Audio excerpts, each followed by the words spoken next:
Hello dear students, कैसे हैं आप लोग। I hope you guys are doing great. Welcome back once again. तो गाइज आज हम लोग बात करने वाले हैं यूपी आरएनएल एई का subject wise weightage for mechanical engineering student on the basis of previous year analysis. अगर मैं आपसे कहूं कि इससे पहले एग्जाम कब हुआ है यूपी आरएनएल एई का, तो 2021 में हुआ था एग्जाम, और उससे पहले 2016 में हुआ है। उससे पहले का पेपर का मैं एनालिसिस नहीं किया हूं और वो आप लोग के लिए मैटर भी नहीं करता है एग्जाम हुआ है या फिर नहीं हुआ है। रीजन क्या है सर? रीजन सिंपल सा ये है कि उससे पहले का जो पैटर्न है और 2016 के बाद का जो पैटर्न है वो चेंज हो चुका है, तो उससे पहले का आपको मैटर नहीं करता। सिर्फ प्रीवियस 2 ईयर का एनालिसिस करना काफ़ी इंपॉर्टेंट है, जो कि 2021 से और 2016 का है। अब बात आता है सर ये सभी चीज़ करना क्यों इंपॉर्टेंट है? बिकॉज डियर आज के टाइम पे कंपटीशन हर एक फील्ड में काफ़ी ज़्यादा बढ़ गया है, तो आपको स्मार्ट अप्रोच अपनाना पड़ेगा। कुछ भी आप अगर पढ़ते रहिएगा तो सिलेक्शन नहीं मिलेगा, चाहे आप कितना 10-10 घंटा पढ़ रहे हो और बहुत सारा बुक पढ़ लिए फिर भी।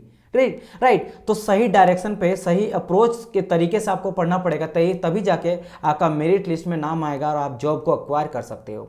तो इसका सिंपल सा ट्रिक क्या है, आप प्रीवियस ईयर के पेपर को एनालिसिस करो, जो भी प्रीवियस में एग्जाम हुआ, आप देखो कौन सा सब्जेक्ट आपके लिए ज़्यादा इंपॉर्टेंट है, जहाँ से ज़्यादा नंबर ऑफ क्वेश्चन पूछा जाता है।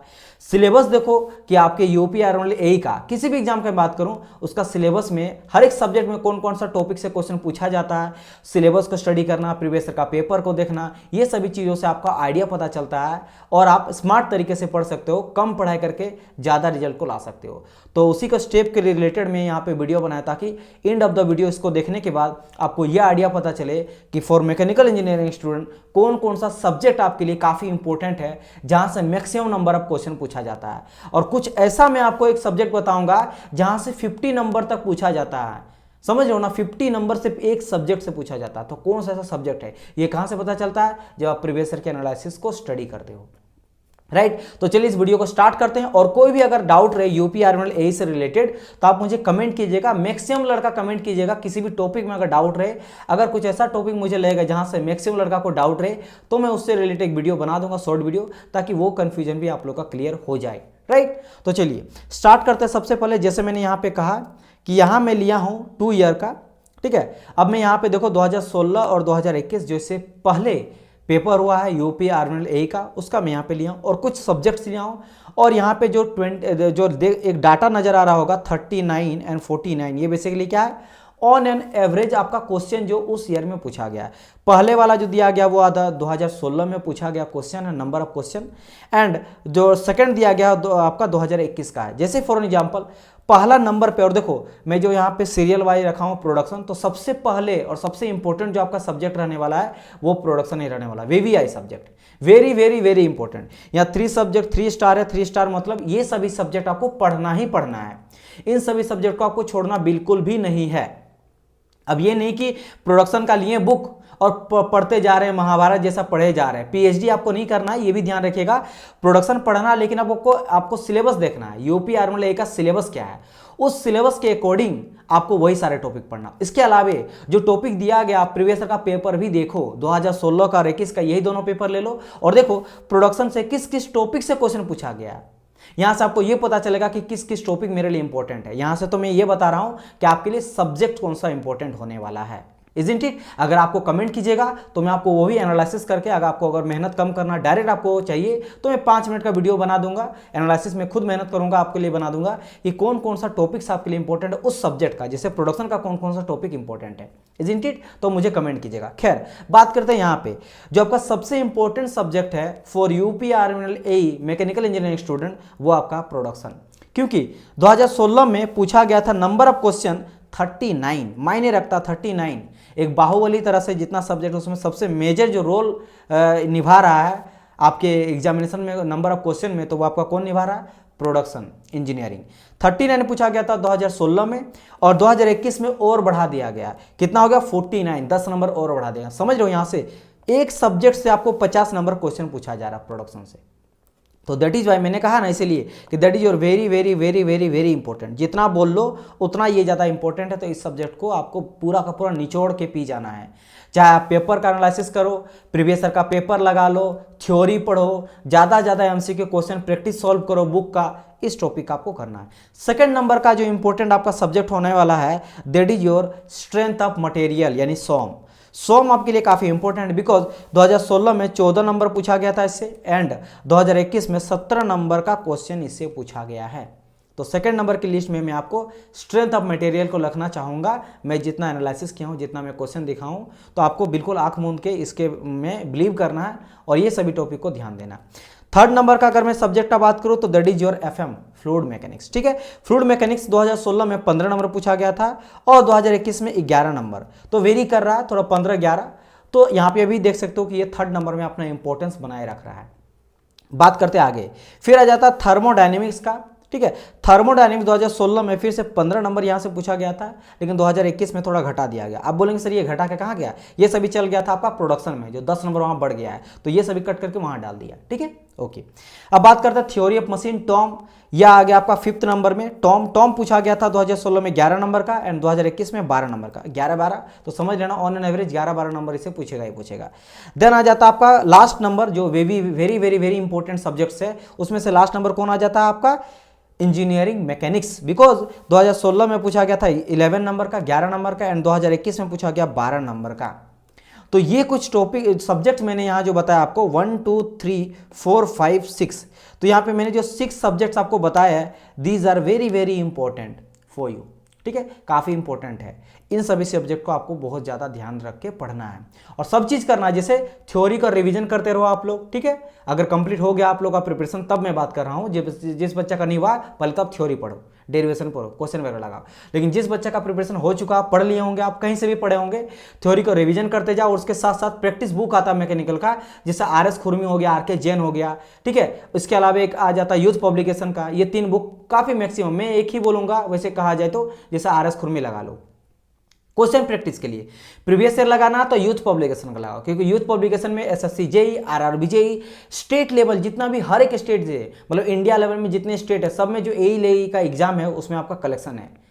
जो SSC JEE हो गया, RRB हो गया, UP RMNL हो गया, इसके अलावा आपका AE हो गया, फिर JEE UP RMNL का सबका यहाँ पे रहता है। इसका अलग अलग स्टेट लेवल में PSU सेक्टर में जो भी एग्जाम होता है सबका वहाँ पे कलेक्शन रहता है। तो प्रीवियस ईयर का एनालिसिस के लिए आप लगा सकते हो यूथ पब्लिकेशन का मैकेनिकल वाला। एंड अगर मैं बात करूँ पूरा का पूरा सब्जेक्ट को, एक सब्जेक्ट को रिविजन करना है, तो उसके लिए RS खुरमी इज द बेस्ट बुक। ठीक है, दोनों अलग अलग चीज़ है, आप ये मत कंपेयर कर देना कि सर मैं RS खुरमी लगाया तो आप जो यूथ पब्लिकेशन नहीं लगाएंगे। आपको दोनों का दोनों लगाना, क्योंकि RS खुरमी बेसिकली क्या है, मैंने कहा था कि कोई भी आप सब्जेक्ट अगर पढ़ोगे जैसे थर्मोडायनेमिक्स, तो उसमें जितना क्वेश्चन बन सकता है ना वो बना के रख दिया है। लेकिन जब आप यूथ पब्लिकेशन को लगाओगे तो यूथ पब्लिकेशन में क्या है कि जो पूछा गया थर्मोडायनेमिक्स में प्रीवियस ईयर में, all state level AE JEE जो भी आपका या सेंट्रल लेवल AE JEE में, वो वहाँ पे कलेक्शन दिया गया है। तो वहाँ से आपका सब्जेक्ट का रीजन होगा और यूथ पब्लिकेशन का जो पूछा गया AE JEE के एग्जाम्स में, वो आपको वहाँ से नॉलेज होगा। ये आपको करना है, मैं ये भी बता दिया कि क्या क्या आपको करना है। ठीक है, ये किस बच्चा के लिए, जिस बच्चा का रिवीजन मतलब पढ़ चुका है, वो आप क्या करो, थ्योरी रिवीजन करो, उसके बाद ये सभी क्वेश्चन को प्रैक्टिस करो। RS खुरमी लगाओ, RK जैन लगाओ और लगाना है तो, इसके अलावा यूथ पब्लिकेशन। बाकी SSC JEE RRB JEE का स्पेशल बुक लेने का जरूरत नहीं, क्योंकि यूथ पब्लिकेशन में सब मिल जाएगा। समझ लो ना, यूथ पब्लिकेशन का आता है, मैकेनिकल का आप देखिएगा आपको मिल जाएगा, इजंट इट। चलिए, तो ये कुछ हो गया इंपॉर्टेंट सब्जेक्ट्स। तो हम लोग आगे बढ़ते हैं अब 3 स्टार, अब आ जाते हैं 2 स्टार सब्जेक्ट्स। 2 स्टार सब्जेक्ट का कलम मतलब क्या है कि सर ऐसे सब्जेक्ट है जहां से बहुत ही कम नंबर पूछा जाता है, लेकिन थोड़ा सा वास्ट सब्जेक्ट है, थोड़ा ज़्यादा आपको डीपली पढ़ना पड़ेगा, लेकिन नंबर ऑफ क्वेश्चन बहुत ही कम है। तो चाहे तो आप यू कैन स्किप, बट ऐसा भी नहीं है, 2 स्टार को भी स्किप नहीं करना, 1 स्टार सब्जेक्ट को स्किप करना। मैं 3 भाग में डिवाइड किया हूँ। अब देखो 2 स्टार में कौन कौन सा आ जाता है, हीट एंड मास ट्रांसफर। इसमें देखो 13 से लेकर 12 नंबर, 12-13 नंबर पूछा जाता है, तो ऐसा नहीं कि बहुत ही कम पूछा जाता है, अच्छा खासा क्वेश्चन पूछा जाता है, लेकिन थोड़ा सा ये वास्ट सब्जेक्ट है।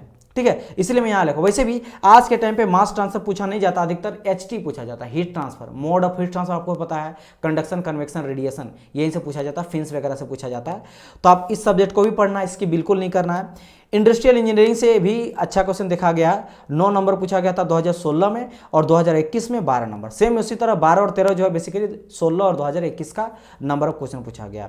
तो ये हो गया सेकंड। अब बात करते हैं 1 स्टार सब्जेक्ट। 1 स्टार सब्जेक्ट का मतलब क्या है कि यहाँ से काफी कम नंबर ऑफ क्वेश्चन पूछा जाता है। तो जब वो सभी सब्जेक्ट आपका हो जाए, जब वो सब्जेक्ट आपका हो जाए देन ही इसको टच करना है। अगर आपके पास कम टाइम है और वही सब में ज़्यादा आपका टाइम ले रहा तो पूरा दो। लड़का गलती क्या करता है वो मैं आपको बताता हूँ। जैसे फॉर एग्जांपल लड़का को देखा कि भाई ये सब्जेक्ट हो गया, अभी हमको और सब्जेक्ट पढ़ना है, तो आधा अधूरा ही सब्जेक्ट छोड़ देता पढ़ा हुआ, जैसे तैसे बहुत सारे कॉन्सेप्ट को क्लियर भी नहीं करता है और वो क्या करता है, कूद के चल जाता है ये सभी सब्जेक्ट में, नहीं मैं सब पढ़ के जाऊँगा। कोई फायदा नहीं होने वाला है डियर। अगर आप सबको आधा आधा पढ़ोगे ना कुछ कुछ पढ़ोगे तो वो एग्जाम है। ऐसा नहीं कि आपको जाकर वहाँ पे थ्योरी लिखना है। आपको सेमेस्टर का एग्जाम नहीं कि कुछ लिख दोगे तो एग्जाम आ ही जाएगा। या तो बहुत अच्छा आना चाहिए तभी जाकर आप क्वेश्चन को अटेम्प्ट कर पाओगे, बना पाओगे, अदरवाइज आपसे बनेगा ही नहीं। तो जो पढ़ो बहुत अच्छी तरह से पढ़ना। तो सबसे पहले आपको ये सभी सब्जेक्ट जो मैंने कहा 3 स्टार वाला जो यहाँ पे 6 सब्जेक्ट है इसको लगाना ही लगाना है, भले इसके पहले एग्जाम हो या ना हो, क्योंकि आप यही सभी से अगर आप लगा लोगे ना तो 70 से 80 नंबर तो यहीं से आपका आ जाएगा। तो बाकी क्यों लगाएंगे, यहीं से आप क्वालिफाई कर सकते हो, ठीक है। और नहीं भी क्वालिफाई करोगे बट आपके पास कोई ऑप्शन नहीं है ना, अगर आप इसको अच्छी तरह से नहीं पढ़ोगे और उधर जाओगे तो वहां से तो और पढ़ोगे तो कम नंबर आएगा। तो पढ़े आप ये कर लो। ये हो जाने के बाद आपको आना 2 स्टार वाला सब्जेक्ट्स में, HMT में, और आपको आना इंडस्ट्रियल इंजीनियरिंग में। ये भी अगर हो जाए तब आपको कूदना है कौन सा, 1 स्टार वाले सब्जेक्ट में, जिसमें आपका engineering material, RAC, machine design, IC engine and production power plant, sorry क्या आ जाता है, पावर प्लांट। क्योंकि आप देखोगे 2016 में 5 नंबर का, 2021 में भी 5 नंबर का। 5 नंबर बहुत इंपॉर्टेंट है, ये नहीं मैं बोल रहा हूँ, 5 नंबर ही मायने रखता है। उसी में हो सकता है आपका सिलेक्शन हो जाए और नहीं भी हो सकता है, ठीक है। RAC में देखो 2016 में 8 नंबर पूछा गया था, लेकिन 2021 में मात्र 2 नंबर का। मशीन इंजन में 4-4 नंबर पूछा गया था, IC इंजन में 5 नंबर, तो 2021 में मात्र 1 नंबर का पूछा। पावर प्लांट में 1 नंबर का पूछा था 2016 में, तो 2021 में 4 नंबर पूछा है। तो वैसा नहीं कि इससे इंपॉर्टेंट नहीं है, यहाँ से अगर देखोगे तो लगभग आप 15-16 नंबर है। लेकिन मैं इंपॉर्टेंस आपको बता रहा हूं कि कौन सा ऐसा सब्जेक्ट है जिसको आपको पढ़ना ही पढ़ना है। वो हो जाने के बाद आपको 2 स्टार में आना है, फिर आपको 1 स्टार में आना है। तो होप सो कि ये जो एनालिसिस है आपके लिए काफ़ी हेल्पफुल रहा होगा और इससे आपको जो आप पढ़ रहे हो जिस तरीके से वो काफ़ी हेल्प करेगा कि किस तरीके से मुझे पढ़ना है, कौन सा सब्जेक्ट आपके लिए इंपॉर्टेंट है। नाउ अब इसके बाद थोड़ा मैं ये बता देता हूं कि आपको कैसे पढ़ाई करना। देखो डियर, आप जैसे भी स्टूडेंट रहेंगे, हर एक स्टूडेंट जो होता है, हाँ आपका अगर कंप्लीट पूरा का पूरा पढ़ लिए हो, महारत हासिल कर लिए हो, 2-3 साल से आप पढ़ रहे हो, देन बात अलग है। देन आप सिंपल क्या करो, डेली आप रिवीजन करो, डेली आप रिवीजन करो और प्रैक्टिस करो। रिवीजन करने का मतलब थ्योरी को रिवीजन करो, ठीक है, थ्योरी को रिवीजन करो, प्रैक्टिस करो। प्रैक्टिस करने का मैं तरीका आपको बता दिया हूँ। टेस्ट लगा सकते हो, जो प्रैक्टिस बुक है वो सभी प्रैक्टिस बुक को लगा सकते हो। प्रीवियस का पेपर जो है AJE का जो आता है, SSC JR RBG सभी का लगा सकते हो। यही आपको करना, दैट्स इट। अब मैं वो सभी बच्चों को बता रहा हूँ जिस बच्चा क्या रहता है, कुछ सब्जेक्ट स्ट्रॉन्ग रहता है, जैसा मेरा भी ये रहा था, एक टाइम पीरियड में था, ठीक है। अभी मैं पढ़ा के आदत हो गया सब सब्जेक्ट, लेकिन ऐसा था कि कुछ सब्जेक्ट मेरा काफ़ी स्ट्रॉन्ग था और कुछ सब्जेक्ट ऐसा जिसमें मेरा कन्फ्यूजन क्रिएट होता था, मतलब उसमें थोड़ा सा वीक थे। वीक नहीं बोलेंगे, वीक कोई नहीं होता जब आप उस सब्जेक्ट को पढ़ते नहीं, इसलिए आप वीक हो, सिंपल सा लॉजिक है। वीक कुछ नहीं होता, आप भी पढ़ोगे आप भी तेज हो जाओगे। तो कुछ सब्जेक्ट ऐसा होगा जो आपको पता रहेगा, इसमें स्माइल आप कर रहे हैं कि भाई ये तो मुझे पता ही है, और कुछ सब्जेक्ट ऐसा है जिसमें आपको कंफ्यूजन क्रिएट हो रहा है लेकिन वो इंपॉर्टेंट है। अब ये इंपॉर्टेंट वाला कहां से टर्म आया, ये इंपॉर्टेंट टर्म आया जो 3 स्टार सब्जेक्ट है। आप ये देखो कि क्या मुझे जो कंफ्यूजन है सब्जेक्ट, क्या ये इन 3 स्टार वाले सब्जेक्ट में आ रहा। अगर 3 स्टार वाले सब्जेक्ट में आ रहा तब तो भाई ये डियर आपके लिए इसको पढ़ना ही पढ़ना पड़ेगा, क्योंकि ये 3 स्टार सब्जेक्ट है, इसको आप बिल्कुल स्किप नहीं कर सकते हो। तो आप पहले ये देखो कि कौन कौन सा सब्जेक्ट मुझे पता है। तो जो सब्जेक्ट आपको पता है उसको करना क्या है, रिविजन। उसको बस रिविजन डेली करना है जितना हो सके। अगर एक दिन में रिवीजन नहीं हो रहा है इस सब्जेक्ट तो 2 दिन टाइम ले लो, ऐसे करके करो रिवीजन और प्रैक्टिस करो। MCQ जो मैंने कहा, टेस्ट लगाओ, प्रैक्टिस सेट लगाओ, ये करो। And subject you have confusion but important, मतलब कुछ सब्जेक्ट है जिसमें कन्फ्यूजन है बट वो काफ़ी इंपॉर्टेंट भी है, तब उसमें आपको ज़्यादा उसको मेहनत करना है। उसमें क्या करना है, आपको इंप्रूव करना है, ज़्यादा से ज़्यादा आपको कॉन्सेप्चुअल थ्योरी वगैरह को पढ़ना है, प्रॉपर आपको नोट्स भी प्रिपेयर करना है, नोट्स बनाना है, और उसके साथ साथ आपको प्रैक्टिस करना है डेली और रिवीजन भी करना है। और मैं ये लेके चलता हूं कि जो सब्जेक्ट आप जानते हो वो लगभग आपका 50% तो होगा ही होगा। कितना होगा, 50% होगा। तो 50% वैसे साइकिल है जो साइकिल आपका रिवीजन डेली डेली चलेगा, वो याद होते जाएगा और आप देखिएगा 2-3 महीना के बाद आप पूरा मास्टर बन जाओगे। और 50% ऐसा सब्जेक्ट मैं आपको मानता हूं जहां पे आपका इंपॉर्टेंट है, कुछ कंफ्यूजन है, कुछ आता कुछ नहीं आता, उस पर आपको ज़्यादा मेहनत करना है। तो 50% तो यही आपका क्लियर हो गया, बिकॉज 50% तो आपको पता ही है, ठीक है। और ये सभी हो जाने के बाद, ये कंप्लीट जो आपका साइकिल कंप्लीट हो जाएगा, देन आपको क्या करना है, आपको टेस्ट लगाना, सिर्फ टेस्ट लगाना है और प्रैक्टिस MCQ क्वेश्चन लगाना है, वही बुक से लगाना है, और एनालिसिस करना है पेपर लगाने के बाद, जैसे 100 क्वेश्चन लगा रहे डेली आप, तो देखो 100 में आपको कितना आ रहा है, जो आ रहा है उसमें क्यों कोई कन्फ्यूजन क्रिएट हो रहा है, जो आपको नहीं आ रहा है वो क्यों नहीं आ रहा है। जैसे आउट ऑफ 100 में 80 आ रहा है, 20 नहीं आ रहा क्वेश्चन, तो 20 क्यों नहीं आ रहा, आप वो चीज़ को देखो, राइट। तो इस तरीके से आप पढ़िएगा तो आप काफ़ी इफेक्टिव आपका एग्जाम में रिजल्ट होगा और आप अपना एग्जाम में सक्सेस भी पाइएगा, राइट। तो मिलते हैं हम लोग नेक्स्ट पार्ट में, तब तक ले good bye and God bless you all. अगर वीडियो अच्छा लगा तो प्लीज़ लाइक कीजिएगा, चैनल को सब्सक्राइब कीजिएगा। हम लोग मिलते हैं नेक्स्ट पार्ट में।